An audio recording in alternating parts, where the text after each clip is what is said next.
Hi everyone, a very good morning to everybody. Uh, the webinar has technically started, but let's wait for a minute or so, just have some other people log in. In the meanwhile, people who've already logged in, can you please settle down, make sure there's no noise around you, and in exactly a minute, we'll start presenting.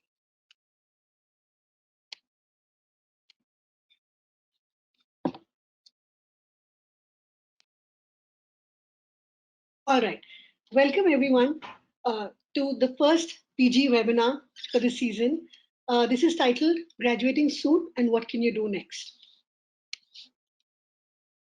So, the Red Pen as an organization has been committed to giving out the right educational related information to students over the last 9 years. According to me, our biggest advantage is the diversity and how we leverage it.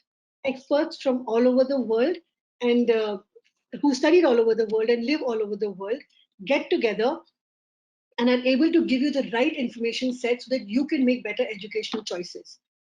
Whether they're boarding school related or you're in middle school or whether it's even MBA related, you know that you're getting the right unbiased piece of information when you're working with the Red Pen. Now, over the last decade or so that I've been working as a counseling psychologist, the questions that come to me from college going students is most often, I don't know what to do next, or I don't know what I can do with my bachelor's degree. So the first thing that I want to set out there as an information for you is that you need to know what your bachelor's degree is adding to you. Your bachelor's degree is primarily you pursuing a passion or a subject of interest that you really wish to engage with and know better. And another very critical element of your bachelor's degree is the structure of thought or the style of thinking that it helps you develop as a person. And this is something that's going to stay with you for the rest of your life. So, the first thing that we need to understand while we are in college is that just because I'm studying a subject in college doesn't mean that that is exactly what I'm going to do for the rest of my life. Remember, in the 21st century, the jobs that you guys are going to have 10 years from now don't even exist today. So, redundancy is not okay. You need to stay relevant, you need to keep upscaling yourself, and a very and it all begins with the conditioning of the mind. And the first thing you need to tell yourself is, even if I'm studying accountancy in college, it doesn't mean I'm going to be an accountant for the rest of my life. Or if you're studying psychology, it doesn't mean that you have to be a therapist only.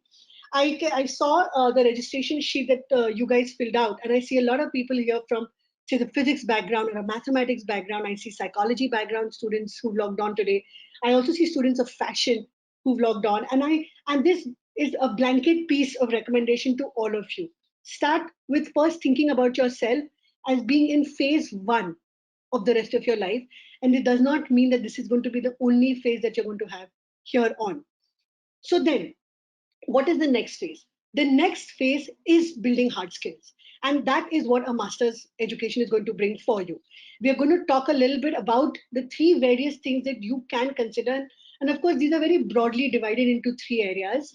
And we are going to talk about each one of them. But also at the end of the discussion, when you have more specific and targeted questions, feel free to put them in the chat box. We can already see some questions coming in fact, and we've already registered your questions. We will definitely answer them at the end of the session. And in case time runs out, then that's fine. We will send a personalized email to each one of you whose questions we have not been able to answer. Right? So now, when we are talking about a master's is upscaling yourself or building your first set of hard skills towards creating professional impact. There are two places where you can do a master's broadly. One is in India.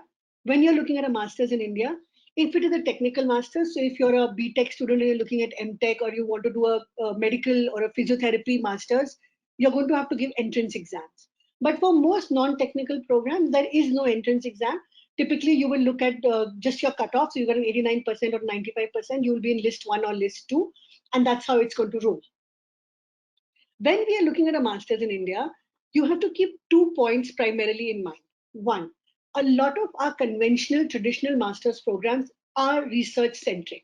They are focused on building research skill sets in you, whether it's a master's in English or a master's in journalism or a master's in psychology, it doesn't matter, or a master's in physics.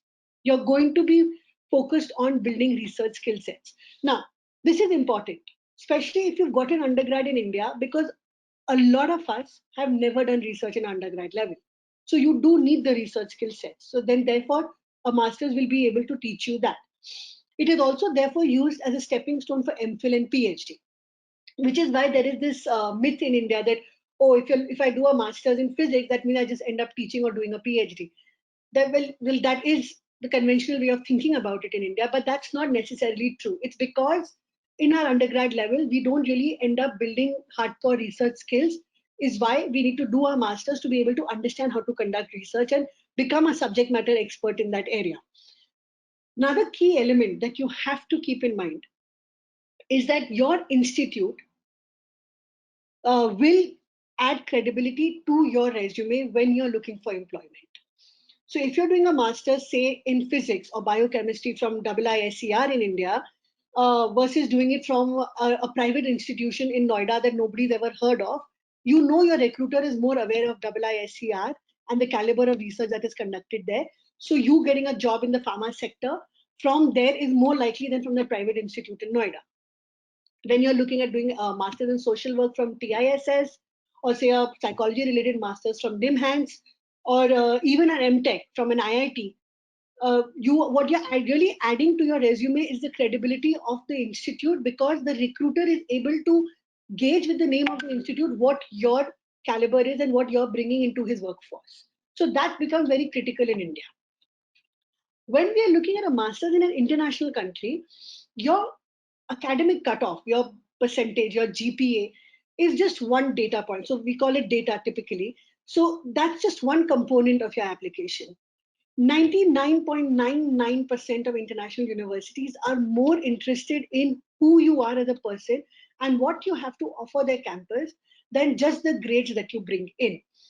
So the first myth that I want to bust here is grades are not important. No, that's not true. Grades are important regardless, but grades are not the only thing that is important. If you're someone who is, say, at Lala College and is doing a lot of extempo talking and jam sessions at every extracurricular festival that is happening and every college festival that's happening, that adds as much value to your resume than as your data does. So you need to understand that you are going to be looked at holistically. And this is especially true of North American countries. America and United States and Canada are more focused on who you are as a person and what you have to offer than just your percentages. The other thing that you need to be aware of is that while in India only technical courses need entrance exams, most universities internationally will ask you for some kind of testing scores. Uh, some only English, but some others as well.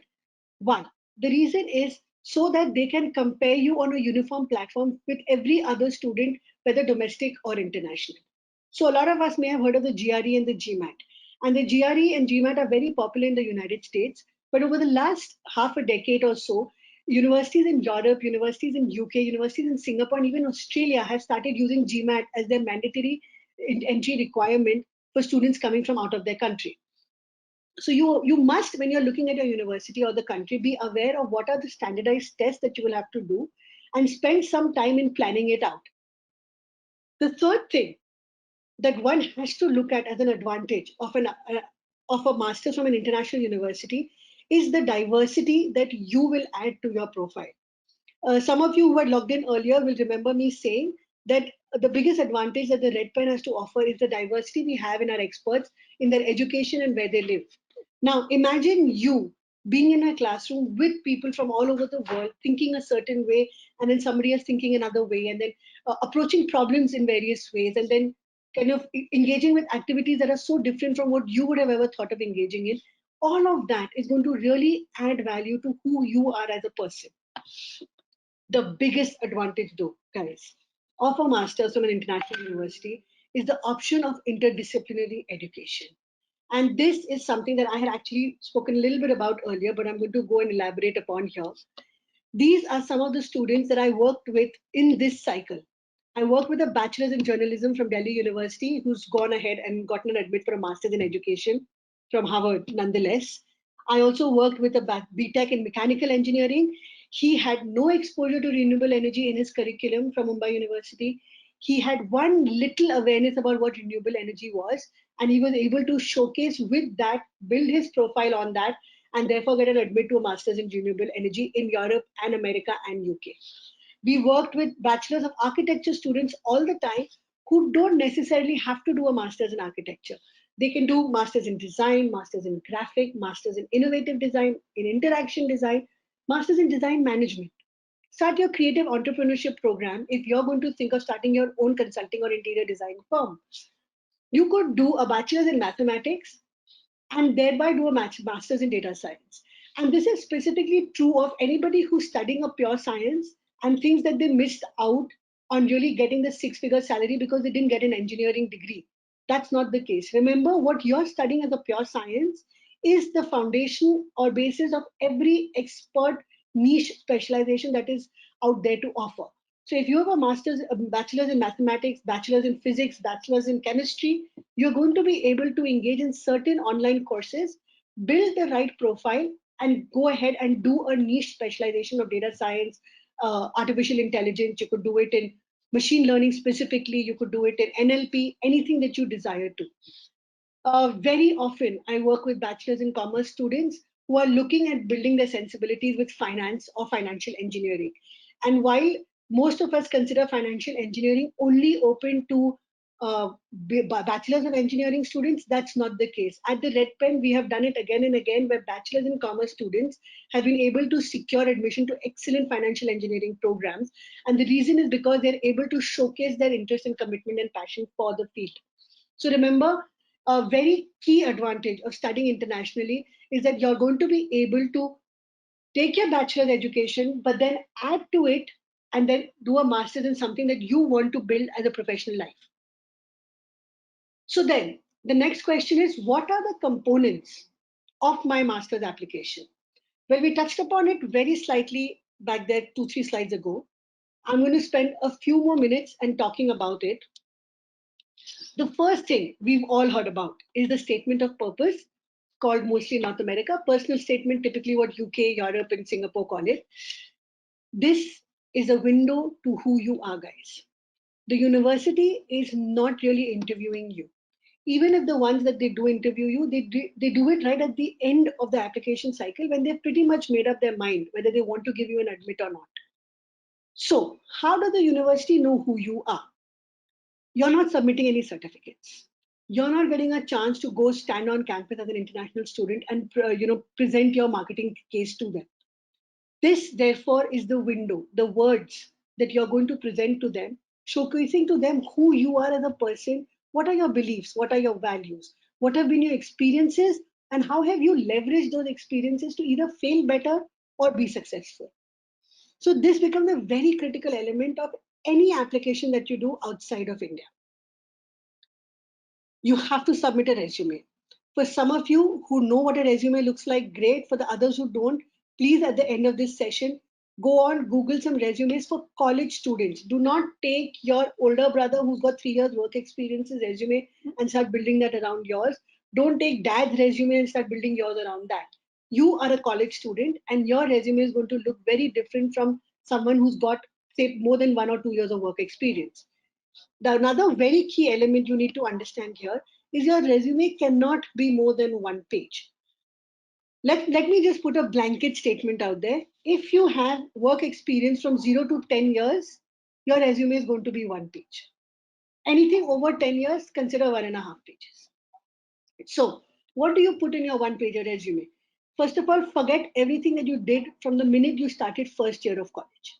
Everything that you did, unless you ran for India in the Olympics or you won a gold medal at the Asian Games for swimming, there is nothing that you did in from 12th grade or before 12th grade or before first year started that holds up any value here.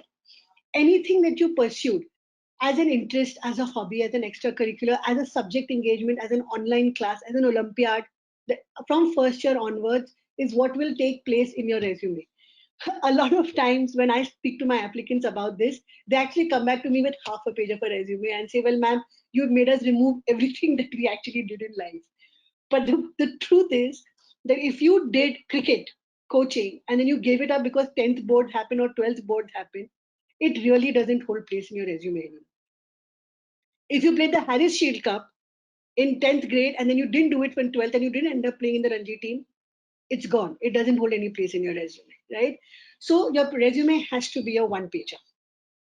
The next key element are letters of recommendation.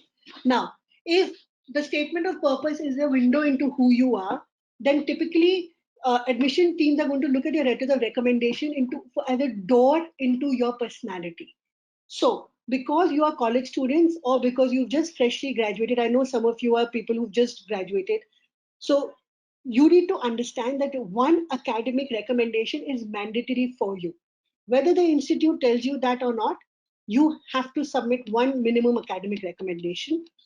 If your choice is two, sorry, if you have to submit two recommendations, so then one is academic, the other I always recommend go to an internship, someone who was supervising you.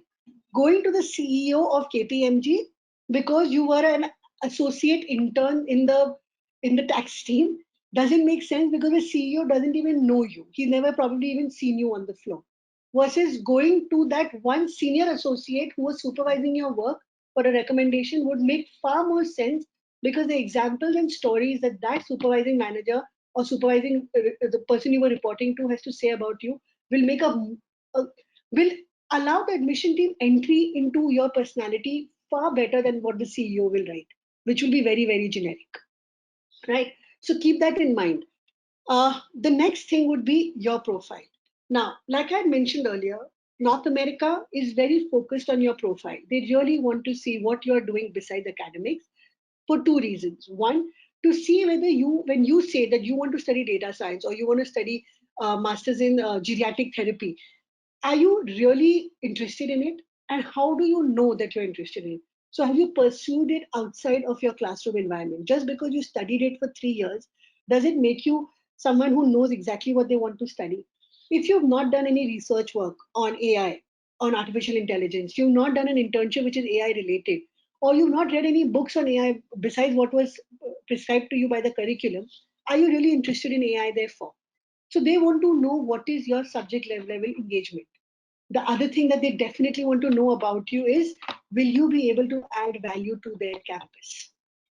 Are you someone who, by virtue of being in that class, will motivate the other students also to do something new to challenge their comfort zone? Now, another key thing that really comes out of your profile, guys, is whether you are able to multitask. If you are someone who at the end of this conversation sits back and thinks that, oh, I have a 3.2 GPA, but I need to study 7 hours a day after college gets over to be able to keep that 3.2 GPA. The question you need to ask yourself is, am I ready for a master's level course? Am I going to be able to cope with it? Because if it's taking you that much effort to cope, then you really need to figure out whether you have the multitasking abilities or whether you are really interested in that subject, right? Versus some of you who out there who are thinking that, oh, college is such a breeze. I barely attend lectures and I studied 48 hours before the exam and I get a 3.2 GPA. Fantastic. You clearly have the acumen for the subject. But then what else are you doing with your life then? Are you really leveraging the time and opportunity that you have in the right manner? So these are the kind of questions that when answered, you can showcase through the profile and all the stuff that you've done. Now, if somebody is right now in second year or first year and thinking, well, I'm going to pick up an extracurricular. I'm going to go feed the dogs in my community as my extracurricular activity because community service is key. But you don't care about dogs and you never have. Don't do it, my friend, right? Do something that you really want to do, that you want to do effortlessly. It'll come to you effortlessly. Even if it's waking up at 5 o'clock in the morning to do it, you're happy to get up at 5 o'clock and do it, then that's the thing that you need to do. And if nothing in the community excites you enough to wake up at 5 o'clock in the morning for, it's fine. Not everybody needs to be a community worker. So just do what you desire to do and what you want to commit consistently towards.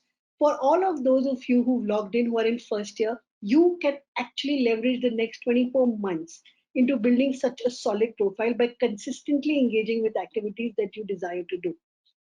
For students who've logged in who are in third year right now, even though time is limited, if you are doing something, do it for the love of what you want to do.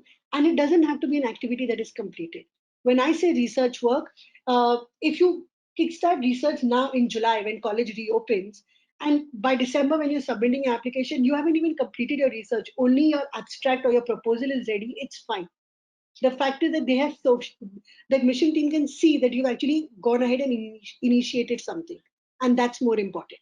Now, while this is very, very true of North America, remember other countries also want to see who you are as a person. Data is key for them. So a lot of them will have minimum entry requirements on their website, and they will only allow you to apply if you meet the minimum entry requirement. But once you do that, they still want to know a little bit about your subject matter engagement.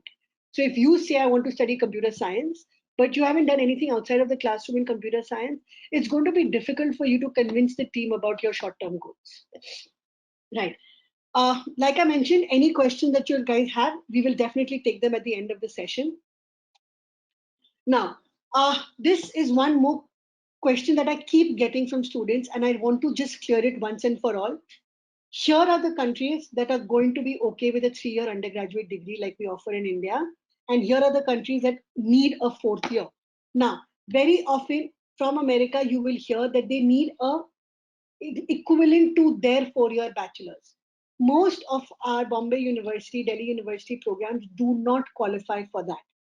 Some of the Delhi University ones may because there are honors, right? But the university will only give you a confirmation of whether you're eligible or not once you've submitted your application. So say the deadline is December 12th and you submitted your application on December 10th, and then end of Jan they tell you, well, you're not eligible for it because we converted and you're not equivalent enough. So what that then means is you miss the deadline and you're going to have to anyway wait a year. So it's always best to first front end the figuring out bit of whether you're eligible or not for certain universities. In my experience, universities in the United States that say that they're willing to take 3 years from India often only admit candidates who have some kind of work experience after their bachelor's. So then the 3-year factor mitigates itself. Also, a lot of candidates choose to get third parties to evaluate their credentials, and very often we have seen that they are not considered equivalent to a 4-year undergraduate degree. Of course, more on this later. If anybody does have more specific questions, I'm happy to take them up after the presentation is over.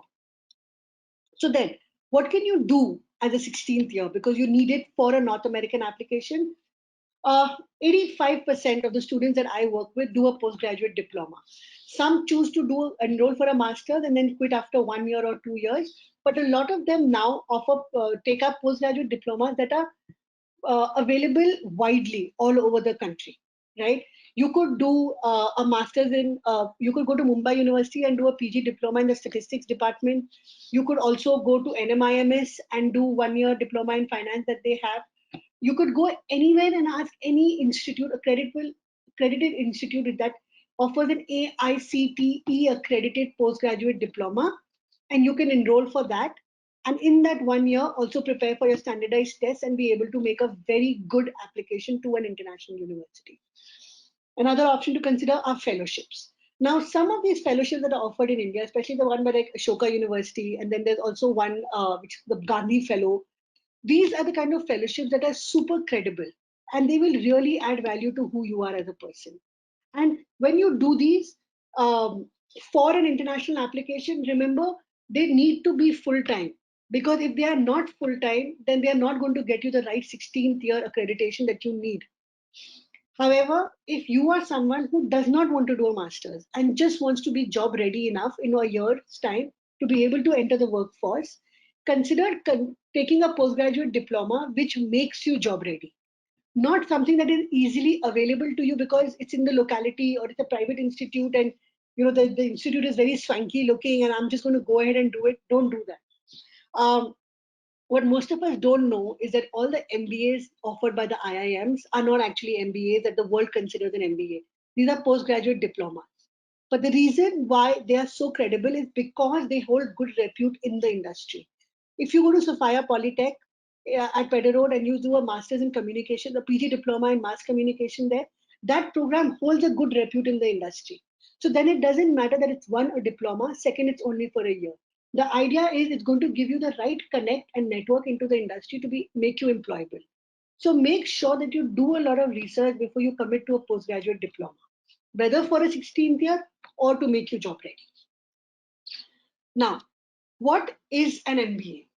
So, MBA is a master's in business administration, but by virtue of its demand and supply, guys, the way it is designed is that it is for people who have already worked. It is for people who have already created an impact in a certain space and now want to either take a switch of role, take a jump in promotion, or even switch industries. The entire ethos of an MBA class is that the students make up the curriculum and the students help each other brainstorm solutions and better operations and processes. It is not technically for students who are fresh graduates who have no idea what the workforce really has to offer. I'm going to give you a very small example. Say, for example, for some of you who are from the commerce background who are currently on the call, you'll have theoretically understood probably in second year the definition in organizational behavior. You had this topic on burnout, right? It was a half a page and it was just one definition and one case study was given. Now that's burnout. That's all your exposure to burnout that you've ever had, right? Now imagine you're at Harvard University, Harvard Business School MBA class, and there is somebody from Boston Consulting Group there who has worked for 13 years, and she went through burnout because she was a consultant. She traveled Monday to Thursday every time, and then she'd been a new mother, and in 3 years of her child's life, she had actually been traveling up and down, and she had experienced burnout where there was severe blood pressure dips and things, and the whole class is talking about brainstorming or doing case studies on burnouts in consultants. What is going to be your contribution to the class? What are you going to take away from the class? So it's very important for us to understand what advantages an MBA holds in your professional journey. An MBA is clearly advantageous once you have the right hard skills, you have the right opportunity to build those hard skills at a workplace and create an impact by virtue of the work you have done. Then an MBA degree you're going to be able to leverage to push yourself, push your profile up to a managerial role, to a leading role, to a CEO, CFO role, anything that you want to do from a leadership point of view or from an entrepreneurship point of view. With fresh graduates, it's very important to first build your hard skills and kickstart your career, and then commit to an MBA probably 2 or 3 years after you've created some impact in the workspace. So that's in a box the difference between an MBA and a master's. And that leads us to a very important question that always comes up saying, all right, this is great. I know what an MBA is. I know what a master's is now. But where is it that I should study? Should I only look at the US? Should I consider Australia at all? Well, the first and most important thing you need to be true to yourself is that are you wanting to work in that economy once you get a degree there? A lot of Indian students are very clear that they want to leverage that work experience in a professional economy, and therefore it's very important for them to have access to this chart, right? When we are looking at, say, for example, the United States, and you're looking at an MBA in the United States, remember it only allows you to stay back for a year.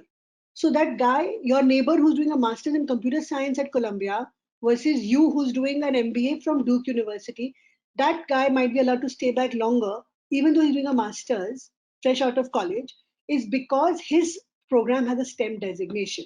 Most of us know what a STEM designation is. If anybody wants it explained further, please drop in a question and I'll happy to answer them at the end of the session.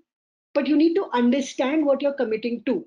Now, when you're looking at a management related program, for example, and you're thinking of the United States and it only allows you to stay back for a year, then wouldn't the UK make more sense, which now allows you to stay back for 2 years? Also, in that case, wouldn't Canada also make sense because it's allowing you to stay back for 2 years depending on how long your degree is? So it's very important that you know what you're committing to if one of your priorities is to stay back in that economy and work. And which is why we actually designed this chart so that it's all in front of you guys. Uh, Now, I remember right in the first slide, I said that there are three things that you can do after you graduate. There was master's, and there was postgraduate diplomas, and then there was joining the workforce. Uh, about 86% of high school graduates in India get into college. And out of that, only about 12 to 13% go ahead and do a master's. What happens to the rest? All of them join the workforce. The reasons why I will ask you to join the workforce are very different, though. It's not just go and get some money. But join the workforce, even if you're thinking of a master's or even if you're thinking of an MBA, if you, one, don't really know what you can do with your degree, right? You don't understand how you can apply the skills that you're learning in undergrad level. So, for example, for some of you who are doing BMS with a major in marketing or a specialization in finance, you have some hard skills now, but you really don't know how they're going to culminate in the real world scenario. In which case, go out there, get an internship, get a 6 month internship while you're studying or after you graduate, so that you understand what is it that you can leverage in terms of the hard skills that you have.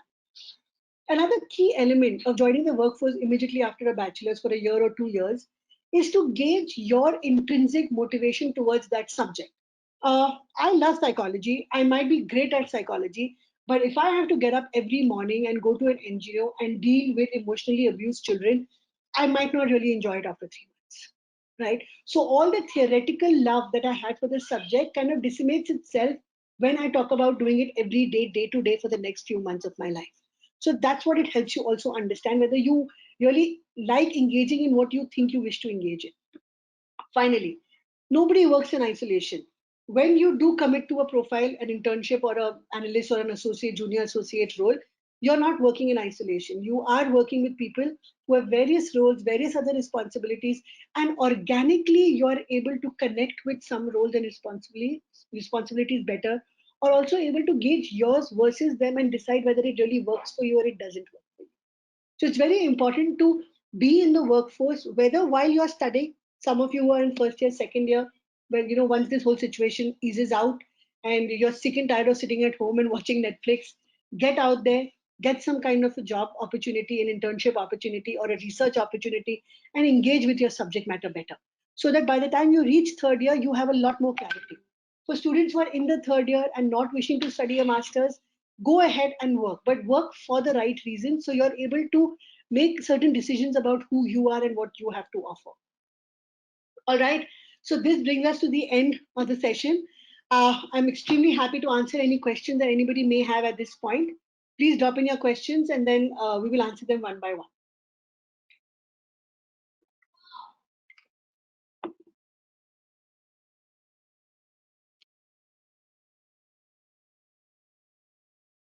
Okay, so someone asked, uh, if you are not able to complete your CA, then what is the next best option? Well, the first thing you need to understand is that the CA degree is about audit and tax. A lot of students don't understand that when they're actually studying for the CA. So it's very important that the person who's pursuing CA understands what is the real world application of his knowledge skill set. And if it is, well, I want to be a banker, but I'm just doing CA because I'm BCom and I have nothing else to do, you don't have to only do CA. You could do CFA. You could also do enterprise risk management and get a certification in that. You could also alternatively do a master's in accountancy if accountancy is what really interests you versus doing tax and audit. You could also do a master's in banking and investments, a master's in banking and insurance, and you can actually super specialize in the subject area that you wish to do versus just getting a CA certification. A CA certification in today's day and age is critical for people who want to do tax and audit, not for accountants and not for anything else. Okay, the next question we have is what will be better, an undergraduate degree of medicine in India or abroad, like in UK or USA? So, when you're looking at medicine, remember the United States does not have an undergraduate equivalent of a medicine program. You have to do your 4 years undergraduate degree, and then based on the subjects that you've taken, you're either allowed to sit for entrance exams and then do a medical uh, degree or enter medical school. In the UK, it's a lot like in India. You can, based on your entrance exam, enter medical school. But the current Medical Association of India dictates that you give the NEET exam in India and go abroad, so that if you ever come back to India to practice, you're going to have to give the exams. You're going to be able to practice in India only if you had given the NEET exam and gone. So it's very important that you A, gauge the readiness of the child to commit to medicine, B, look at the affordability of whether an education abroad makes sense or not, C, look at the viability of a coaching class versus studying in 11th, 12th, and then decide whether she should apply for the NEET or study internationally. We do have experts who only deal with questions on medicine. I'd be happy for you to send us an email and then we can connect you to the right person. After BCom, should I start working or study masters or PGD in India? I would highly recommend that you commit to a master's after a BCom, because BCom is a very generalist approach to introducing the world of commerce to you, but you've not really built any hard skills. So based on what you've studied for the 3 years, figure out what is it that really interests you, engage in that subject area outside the classroom, and if the engagement sticks, the interest sticks, then definitely pursue a master's in that subject area. Okay. Is USA too expensive for BA in psychology? Yes, because the Indian rupee and the dollar are so drastically priced. Education in the United States is quite expensive. However, there are certain kinds of scholarships that are available for international students, especially if you need it. Sometimes there are merit scholarships, but you can also apply for need-based scholarship. We can definitely give you a more elaborate answer on this. If you get in touch with us, and the undergraduate team can talk to you about it.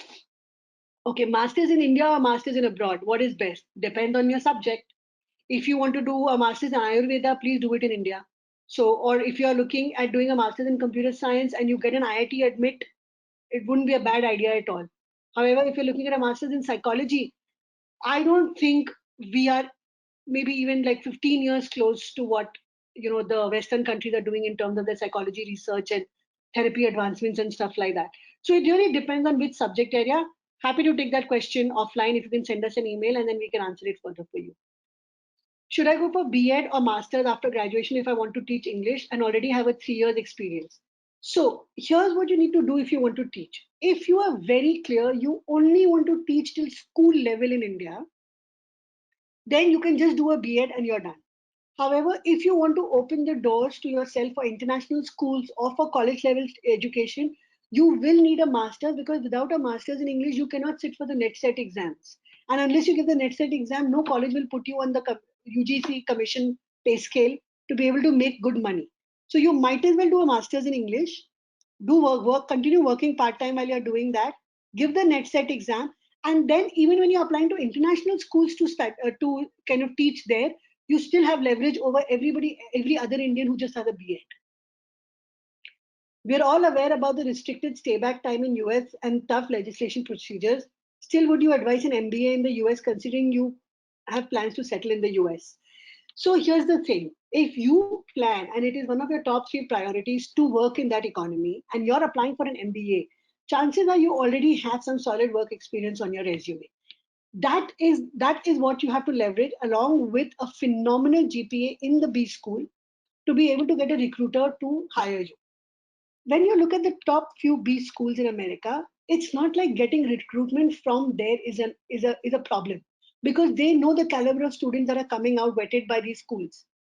The issue happens when you are only allowed to put that employee's name in the lottery once, because they're only allowed to stay back 1 year. What I would recommend is that if you are seriously considering an MBA in the United States, a lot of the B schools now are adding data or analytic courses to your MBA program as certification so that you can actually apply for STEM certification. So take a look into that as well. Hello, currently I'm a second year computer engineering student and I'm preparing for the GATE. So should I do MTech by giving GATE, or should I do internships or job in service producing companies? I think, well, if you're already preparing for the GATE, give one attempt, right? But if it doesn't go your way, definitely adding a year or so of work experience will get you more clarity into what your goals are. And that is the confidence that you need in a recruitment, in a job interview, that kind of switches it for you. When you go in only with theoretical jargon, you're not really making the best case scenario for yourself. But if you go in with work experience and you have that clarity about what you have to offer and where you're headed, the recruiter is more inclined to hire you. Would you recommend to do MCOM now that it does not have much value? It depends. I mean, what would you really do an MCOM for? I mean, if you're doing an MCOM as a 16th year to go abroad, of course, do it. That's a no-brainer. But what will you do after with an MCOM degree? That's what I'm wondering. See, commerce, BCom, MCOM are generalist degrees. They don't really give you any hard skills. So my question again to you is, what would you do with an MCOM? You need to answer that. What are your plans ahead? Hi, Tripti. A lot of MBA programs are getting the STEM designation and many others will get them shortly. So MBA students will also have the same opportunity to stay back. Exactly. Tripti, that's exactly what I mentioned as well. That a lot of the B schools are offering STEM certifications to their MBA programs. So you definitely want to check that out and then make a commitment. Okay, masters in HR, India or abroad. Now, human resources again is a very has a generalist approach in India. If you're studying at an XLRI, for example, you know you're going to get recruited. You know you're going to get opportunities with PNG and United Liver, whatever. So those are great opportunities. But if you have to resort to doing it from a private institution, etc., remember you can actually super specialize within the realm of HR. There is applied psych. There is of you know masters in operations, specifically masters in specifics of human resources that you can actually do when you look at doing it abroad. So consider what is it that you really want to do, and then look at the institutes that are available to you in India, and then based on that make a plan A and plan B. If I get into XLRI, I know I'm getting the right network into the industry, but if not, then where is it that I can actually do an HR from? That would be my question. Masters in information systems in India, is it worth it? When I compare the curriculum, I find that other countries are running the information system programs, curriculums far better, far more advanced than what we're offering in India, to be very honest. According to you, should I give GATE exam and settle in India, or is it good to do masters in USA by giving GRE? Here's what I would say, and I just said that 2 questions ago. Make a plan A and a plan B list. If you are really wanting to give the GATE and you get into one of the IITs for your preferred choice of a master's, and at the same time you give the GRE and then you get into some other uh, universities in the United States or Canada, whichever other country you're looking at, when you get those admits is when you'll be better equipped to answer that question for yourself. If you just say, well, I'm going to give the GATE, and if it doesn't happen this year, I'll work for a year and then give the GRE, that works as well. So I have a plan A and a plan B ready, in my opinion. I think the timeline, I had just got a question about what is the timeline to prepare applications for international. I think that's a great question. When we are looking at international applications, regardless of which country you're looking at, guys, you typically need 8 to 10 months prior to the start of the program. So anybody looking at going in August 2021 needs to start preparing by June, July this year to get the research going, get the resume going, essay support, everything going so that you can submit it by December, which are typically the December, January are the deadlines, and then you'll get your admits. And also remember, some of them might have interview riders on their application. So once you submit it in time is when you get an interview invite in time. So make sure that you factor in 8 to 10 months before you start applying. Basically, someone asked me, how should I decide whether to give the GRE or GMAT? Here's what you need to do. It's a blanket thing. Any program that is management centric in the United States or outside the United States needs the GMAT. Any program that is non-management is typically more technical, psychology, engineering, business, data science, business sciences. All of those programs will need the GRE. And the universities, some B school, business schools will take the GRE or the GMAT, specifically for MBA programs. But an engineering program will not take a GMAT. So you want to be able to look at the website of the university, see the admission requirements, and gauge whether they prefer the GRE, GMAT, or they only want you to give one over the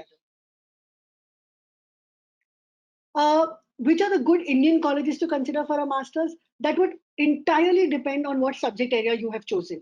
If you are choosing social work, Mumbai University has some great programs. But if you get into a TIS, you take a TIS, that's a no-brainer. So it will really depend on which program you're looking at. There are too many to kind of just rattle off right now.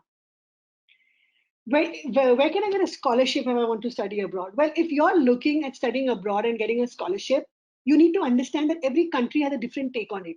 The UK, for example, has private scholarships like the Commonwealth and scholarship they'll have, or they'll have some other private scholarships that you can apply for and then apply to the university. Within the United States, the college itself might allow you to apply for certain scholarships or fellowships that are available in their department or in their university. Australia will not typically offer any scholarships.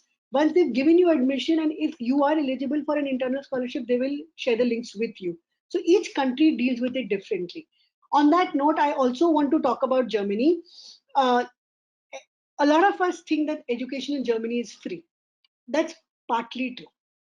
Education in the public institutes in Germany, even for international students, is completely subsidized, which is true, except all those public institutions offer 99% of programs in Dutch. So unless you are an advanced level Dutch speaker, listener, reader, it does not make sense for you to get carried away with this thought and apply to Germany. Now, more and more universities, private institutions in Germany are offering pure English programs, specifically in the technical space. However, these are not free, these are not subsidized. They are far cheaper than the United States, but they are at par to what you will pay anywhere else in Europe. Can you explain what STEM designation? Yes.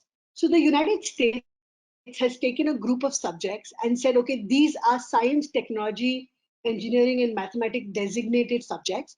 Anybody who studies these subjects gets an extension of 24 months over and above the 1 year that they already can stay back for. So if you study in the United States, any degree, you get a 1 year stay back, that's 12 months. With a STEM designated degree, you get 24 months added to it. The rider is that you are working in that time period in a place or in a role that is aligned to what you have studied. So if I've studied computer science and I am working as a marketing guy, that's not going to fly. If you studied computer science, your role needs to dictate your profile needs to be aligned to what you studied in college, and your admission team in the college helps you get this designation. So you can add certificates to it now, and you even if you're not doing a pure science program, but you doing psychology, you can add certain statistical courses, etc. That will make your course STEM designated. So your advisors on campus, once you've got admission, will help you do all of that. What is the difference between an MA and an MS? Now, a Master's of Arts or a Master's of Science in India, it's quite clear. We do a MS for all the pure science subjects and Master of Arts for all the liberal arts and humanities and social science subjects, and we do an MCOM for all commerce and management related subjects. That's not how easily the world kind of divides it. You could do an MA in economics or an MS in economics. What really matters is one, which school is it being offered from? So if it's offered from the Graduate School of Arts and Sciences, it's typically an MA degree, but if it's offered from a social science department and that one university in a specific social science department, they'll call it an MS. But what will differ is, you'll notice in the curriculum, is that an MS program will have a slight more quant or a little more scientific based of study or modules, versus an MA will have a little more application based modules. So that's the only difference. The end result doesn't really matter that much. A recruiter is not going to say that, oh, well, you have an MA and that candidate has an MS, so I'm just going to take that candidate. That's not going to happen. It doesn't really matter. Which other master's degree would you suggest to do in India? Well, that entirely depends on what you wish to study. Are you a BCom student? In which case, there are certain other options that you can consider to look at and explore. If are you a psychology student, there are different things that you can explore. So everything is very different and very subjective. You need to email me or share with us what is it that you wish to study, and then I can tell you where it is that you can do it and whether it makes sense to do it in India or not. Please talk a little bit about online programs. Okay, fantastic. So this is what the world's come to, right? Till 3 months ago, Indians and most of Asians were looking down upon online accreditations. They were looking down upon getting online certifications and degrees. And here it is, all of us studying online. Great students from grade 2 right to MBA programs are all right now online. And what this tells us is, one, if you as a learner are all right and self-motivated to study online, doing online courses and curriculum and certification and accreditations is absolutely fine. In fact, remember I told you there was this Bachelor of Commerce student who can do financial engineering? How you can make up the difference in your curriculum versus what they seek in your curriculum is by doing online programs and doing accredited certified programs online, so that you can add that to your resume over and above your curriculum. And it's absolutely okay to do that. Just remember, if you're doing it for the purpose of admissions or to showcase it in your resume, it should have some kind of an accreditation to it. So it should be by a recognized body. I can't sit at home today and offer you a module online and then you're doing it and putting it on your resume. But if you are doing something to introduce yourself to the topic, I have never studied coding, I want to understand what coding is, I do a basic course in coding, that doesn't have to be certified. That you're doing for self-learning. So anything that you do for self-learning is great. You can do it without any certification accreditation on it. But anything that you do to add or to supplement your education must be accredited or certified by leading universities. Okay, so the webinar is now going to end in exactly 8 minutes. Happy to take any more questions that might come my way. Okay, the next question right now is second year engineering student, management or entrepreneurship, what type of internship and project? Great, technical or management, what are the management internship opportunities, right? So now, when you're an engineering student and you want to explore the world of management or entrepreneurship, start looking out for companies that could really leverage what you have to offer. So for example, if it's a small company, they will offer you more roles and they will give you more opportunities to sit in on internal meetings and work with clients, and you will be able to explore various roles simultaneously versus say you going to a KPMG or a Deloitte and saying, well, can I really work in your strategy team or assist your private wealth management team? And you're not going to really learn a lot. You're going to be in a silo and given singular projects.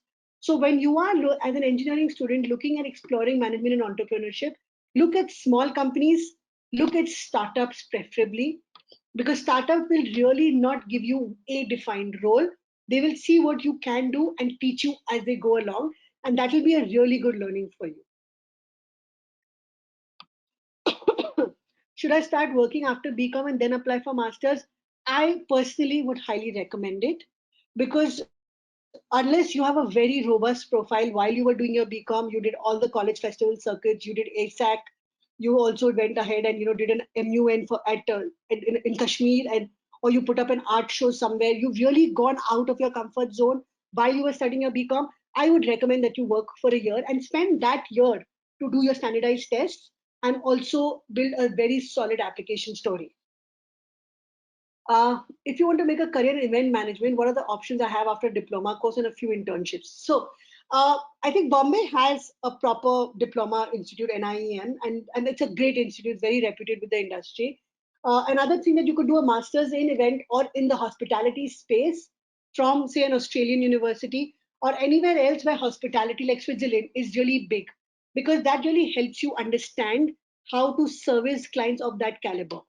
Another one thing that I've often spoken to students about is that if within event management, because you already have the experience and you've done internships, you know which department you wish to head or which department you wish to create an impact in.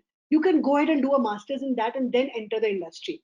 So a student could typically, who's done a little bit of assistance, decides that okay, it's the set production bit that I really want to do. That's fine. You can go ahead and do a master's in design, in stage design, in set design, or a master's in graphics, and then come back and be a head of the set production team. If you instead want to be more client facing, you can do a master's in marketing and come back in the event industry. So it really depends on whether you have that clarity of goal or not. But if you just want to know about the industry, then doing internships and doing a diploma is good enough. That's great. Okay, so the next question that I have, and I think it's probably going to be the last question, depending on how long I take to answer it. Final year company secretary, 2 years since I graduated BBA, no experience, want to pursue finance. All right. So, first off, you need to get some internship because there is a gap in your resume. So, you need to really definitely address that.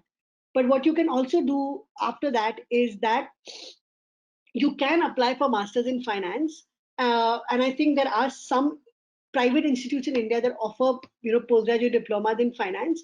But if that's not the route you want to take, you can also do a CFA, certification in financial analysis.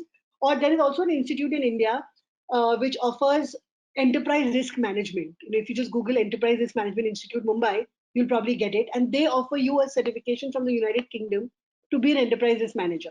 So those are some of the certifications that you can pursue, but all along you must find some internship opportunities in the real area of finance. It doesn't really matter what the exact role is, but at least you're in the zone and your resume doesn't have any gaps.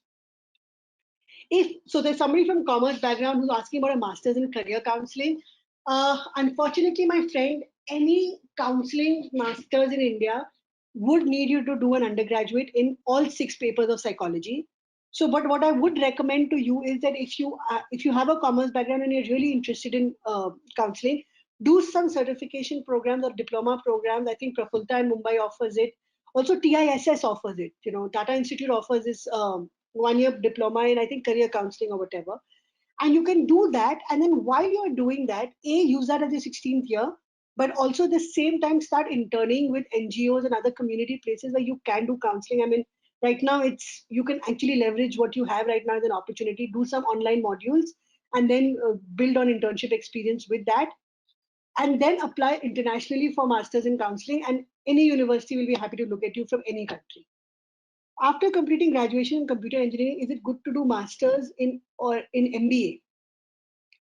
Where if you have a engineering degree, BTech in computer engineering, what are your goals? Question mark. First, this is the question you need to answer yourself.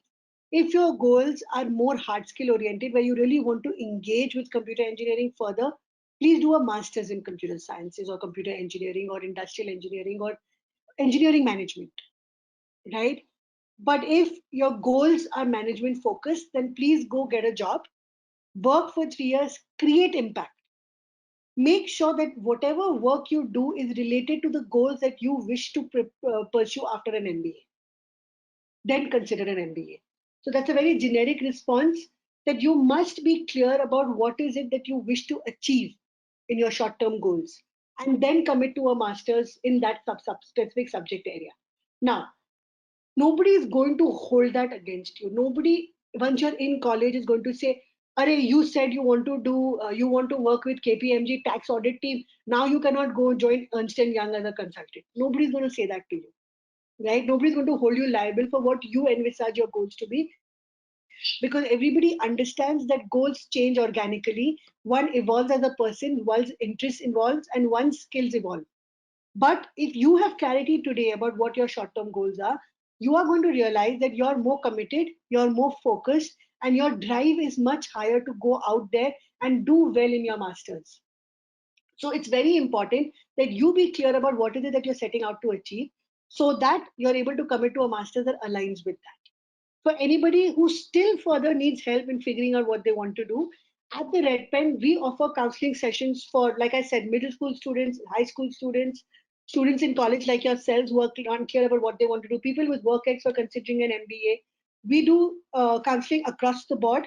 So you can definitely get in touch with our team, and the right counselor will get in touch with you and offer you our services. Um, that's it from my end. Thank you so much, each and every one of you, for joining in. It's almost lunchtime. Go ahead, take a break, breathe, process everything that's been spoken about, and definitely make a note of our email address, because I'm sure some questions are going to come up in your head in the evening when you're thinking about what we spoke about today. And then you can email it to us, and we shall respond to you promptly.